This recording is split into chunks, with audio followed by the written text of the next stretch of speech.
पढ़ने और सुनने में 5 चीजों का ध्यान रखें आप, और उसी को हम कहते हैं स्वाध्याय।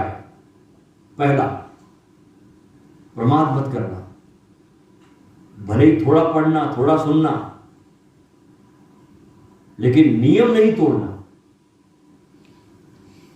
समय ना हो तो रात्रि में सोने से पहले पढ़ना, सोने से पहले सुन लेना मुझे, और सद्गुरु में विश्वास रखकर सुनना, विश्वास रखकर पढ़ना। बिना विश्वास के मत पढ़ना। विश्वास रख के पढ़ोगे सुनोगे तो बात बहुत अंतरतम तक आपके पहुंचेगी। पूरी विश्वास श्रद्धा के साथ पढ़ना सुनना, और जो भी सुनो जो भी पढ़ो उसमें पूर्ण रूपेण श्रद्धा रखना। तीसरी महत्वपूर्ण बात आपके जीवन के लिए कि मन को एक ही गुरु पे केंद्रित रखना। ये तैत्तिरीय उपनिषद के सूत्र बता रहा है। हजारों तरफ मन को मत भटकाना कि इसको भी देख लिया, उसको भी देख लिया, उसको भी देख लिया, वहां भी चले गए, यहां भी चले गए, उधर भी चले गए। ये विक्षिप्तता की दौड़ खत्म कर देना। मन को एक ही गुरु पे केंद्रित रखना।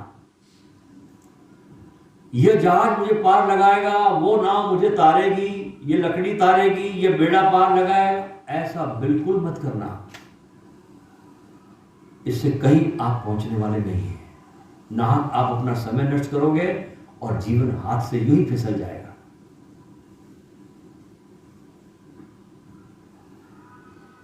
कोई भी एक नौका को पकड़ लो, 2 नौका में सवारी मत करो, डूब जाओगे। इसलिए देखो, हमारे हनुमान चालीसा में बहुत सुंदर एक पंक्ति आती है। हर ग्रंथ में कुछ न कुछ बड़ी गजब की बात लिखी। अगर कोई समझदार हो तो हर ग्रंथ में से कुछ न कुछ फूल ले सकता है। हनुमान चालीसा में आता है कि और देवता चित्त न धरई, हनुमत से ही सब सुख करई। ये वही बात है जो तैत्तिरीय उपनिषद कह रहा है कि औरों का ध्यान मत करो, एकमात्र चालीसा कह रहा है कि मेरा ध्यान करना। और देवता चित्त न धरई, और चारों तरफ ध्यान मत लगाओ, हनुमत से ही सब सुख करई। तो एक गुरु पे ध्यान रखना, हजारों तरफ ध्यान भटकाना मत। चौथा, निष्काम भाव से अध्ययन करना सुनना। पांचवा, परिवार के सदस्यों को ऊब न आए, ऐसा घर में धर्म का व्यवहार अध्ययन का काम करना। तो ऐसा मत कर लेना कि आप अब अपने को ज्यादा धार्मिक दिखाने के लिए 24 घंटे रामायण लेके बैठ गए, जोर जोर से पाठ कर रहे, घर की नींद हराम कर रहे। लोग करते हैं तो बेवकूफी भरा काम। बहुत बेवकूफ है लोग दुनिया में। वो ज्यादा अपने को धार्मिक दिखाने के लिए लाउड स्पीकर लगा लगा के लोग नींद हराम करते लोगों की। अब आप 24 घंटे रामायण लेकर पाठ करने बैठ जाओ, गलत है। और धर्म के प्रति इस प्रकार लोग लाउड स्पीकर लगा लगा के जनमानस में ऊब पैदा करते हैं। तो अपने मन में करो, अपने मन में पढ़ो, अपनी साधनाओं को गुप्त रखो, दिखाते मत घूमो, प्रदर्शन करते मत घूमना। जैसे तलवार म्यान में छुपी रहती है, ऐसे अपने ज्ञान को रखना, छुपाकर बोलना मत। समय आने पर अस्तित्व खुद तुमसे बोलेगा, तुम मत बोलना। अस्तित्व को बोलने देना। जब समय आएगा अस्तित्व अपने आप व्यवस्था करेगा और आप बोलना शुरू करोगे। मुझे कभी कल्पना भी नहीं आती कि मैं कभी आज से 6 साल के पहले इतना अच्छा बोल सकूंगा। मैंने कभी सपने भी नहीं देखे थे, न कभी कल्पना की थी, न मैं ये काम करूंगा, ये भी मेरे सपने में नहीं था। लेकिन जब अस्तित्व ने चाहा तो बोलना शुरू हुआ, और ऐसा शुरू हुआ कि पता नहीं अंत कहां पर आएगा। तो तुम मत बोलना, प्रतीक्षा करना कि वो समय भी आएगा आपके जीवन में जब अस्तित्व आपसे बोलना शुरू करेगा। तो अपने ज्ञान को छिपा के रखना। अब गुरुकुल के विदाई के अंतिम क्षण आ गए। गुरु ने उपदेश दिया, सूत्र बताए, कैसे जियोगे, क्या करोगे, क्या क्या करना है। ये उपदेश सुनकर शिष्यों के नेत्र भरा है, रोने लगे। बिछड़ने का समय है, रोना तो आता ही। तो सजल नेत्रों के साथ शिष्य खड़े हैं। तो गुरु पूछता है, क्या कुछ और पूछना है?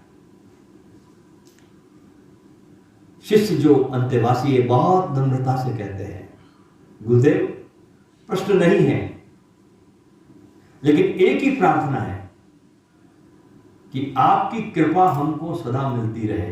पहला निवेदन किया।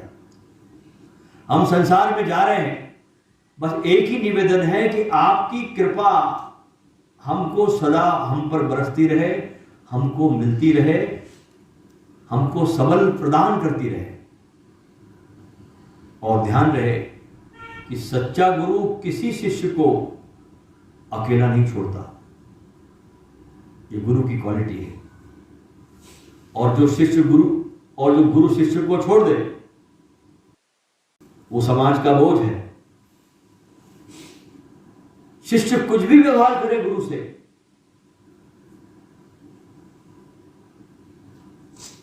परंतु गुरु उसे कभी बेसहारा नहीं छोड़ता।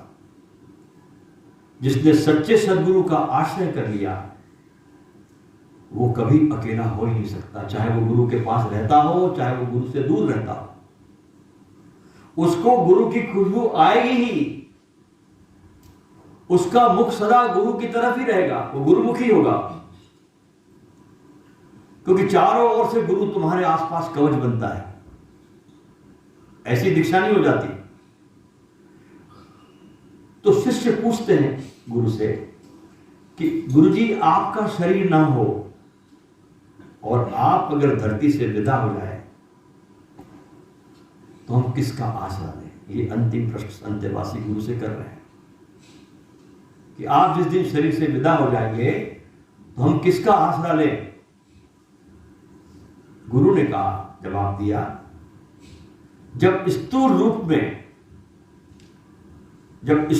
में मेरी जरूरत पड़े और मैं ना रहूं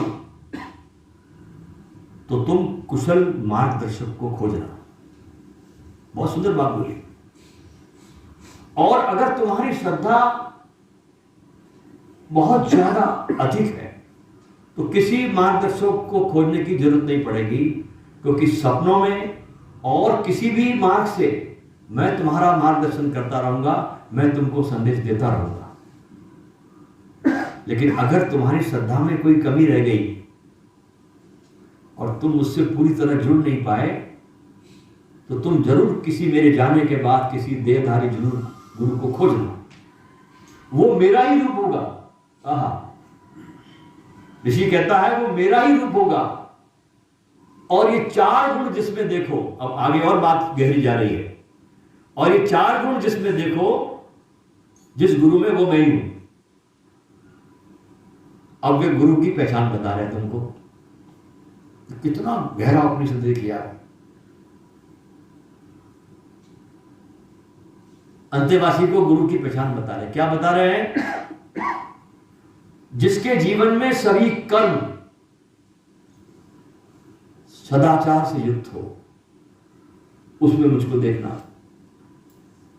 जो दुराचार से दूर हो और जो रूखा सूखा ना हो, पत्थर न हो गया हो, प्रेम से भरा हो, और भराई ना हो, लबालब भरा हो, जीवन से परिचय तुम्हारा कराता हो, जीवन से तुमको भगाता ना हो, आंखों में प्रेम हो, ऐसा प्रेम हो जो तुमको दीवाना कर दे, नीरस न हो, ममता ऐसी हो उसके भीतर जैसे मां बुलाती है, और वो सर पर तुम्हारे हाथ रखे तो तुमको फीलिंग आनी चाहिए कि तुम्हारे सिर पर तुम्हारे पिता का हाथ आ गया है। हाथ पकड़े तो लगे कि भाई ने हाथ पकड़ लिया है। उसकी एक ही इच्छा होनी चाहिए कि धर्म तुम्हारे जीवन का केंद्र हो। इसलिए ऐसा कोई मिल जाए तो मैं ही हूं ऐसा समझना, और जिस तरह वो चले तुम भी वैसा ही चलना, ये मेरा संदेश है।